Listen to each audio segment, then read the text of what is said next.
எனக்கு எப்பவுமே இந்த ஹோஸ்ட்டாக வந்தால் நல்லா பேசிடுவேன். இந்த மாதிரி ஏதாவது கெஸ்ட்டாக வரும்போது கொஞ்சம் ஸ்லிப் ஆகும், தடுமாறும்.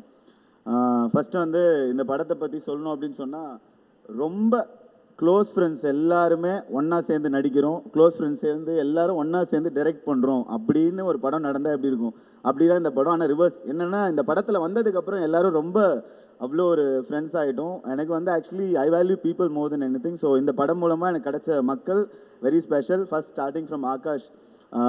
நான் இந்த படம் வந்து ஷூட்டுக்கு ஒரு நாள் முன்னாடி உள்ளே வந்தேன். நைட்டு ஃபோன் அடித்து சொன்னார், சார் இந்த மாதிரி சார் உங்ககிட்ட பேசணுன்றாங்க அப்படின்னோடனே, ஆகாஷ் சாரா அப்படின்னோடனே அவரை பற்றி தெரியும். சரி அவரே பேசணுன்னே பேசி அடுத்த நாள் காலையிலேயே இந்த ஷூட்டில் ஜாயின் பண்ணேன்.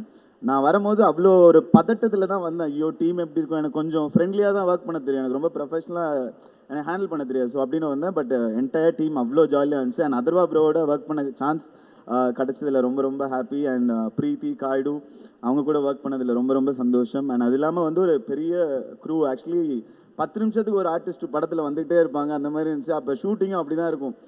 ஜாலி ஃப்ரெண்ட்ஸ் ஆகிட்டோம், இவங்க தான் ஃப்ரெண்ட்ஸ் அப்படின்னு பார்த்து புதுசாக 2 ஆர்டிஸ்ட் வருவாங்க.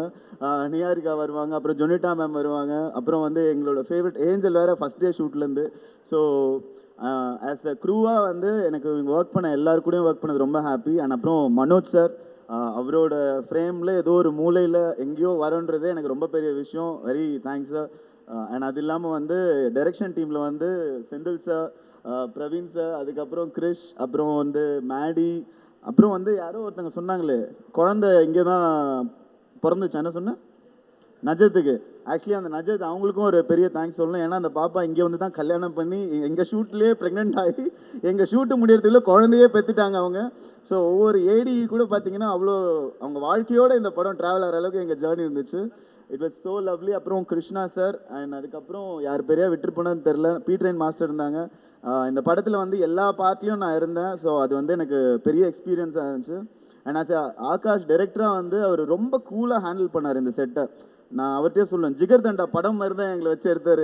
ஓகே இங்கே வச்சுட்டேன், நாங்கள் ஒன்று பண்ணுவோம், பேப்பரில் இருக்கிற தாண்டி ஒன்று பண்ணுவோம், சரி பண்ணுங்க அப்படின்ட்டாரு. பட் எடிட்டில் பார்த்தா அவ்வளோ பியூட்டிஃபுல்லாக எல்லாமே செட் பண்ணியிருந்தாங்க. அண்ட் தமன் சார் மியூசிக், அது வந்து கண்டிப்பாக உங்களுக்கே தெரியும், ரொம்ப எனர்ஜெட்டிக்கான ஒரு விஷயம். இந்த படத்துலையும் அதே மாதிரி ரொம்ப அழகாக வந்துருந்துச்சு. அண்ட் ஸ்க்ரீனில் நான் கொஞ்சம் கம்மியாக பேசியிருந்தேன் அப்படின்னா, இல்லை செட்டில் கொஞ்சம் அதிகமாக பேசியிருந்தேன் அப்படின்னா அதுக்கு தமன் சார் தான் காரணமாக இருக்கும். ஸோ மிச்சபடி it was lovely lovely film. And அது தாண்டி இது வரைக்கும் எப்பயுமே நான் மறக்கிற விஷயம், ஏன்னா நான் உங்கள் கூட இருக்கின்றதுனால ப்ரெஸ் அண்ட் மீடியாவுக்கு மிக மிக பெரிய நன்றி. என்னோட என்டையர் ஜேர்னியில் வந்து நான் எங்கேயோ சின்னதாக வந்தால் கூட இந்த டோரா ஃபோட்டோ போட்டு மீம் கிரியேட்டர் நீங்கள் பார்த்தீங்களா அப்படின்னு அதை ஒரு அட்டென்ஷன் கொடுப்பீங்க. ஸோ இந்த படத்துலேயும் அதை கொடுத்ததுக்கு ரொம்ப நன்றி. Thank you entire team. அண்ட் இதே Murali, I love you all.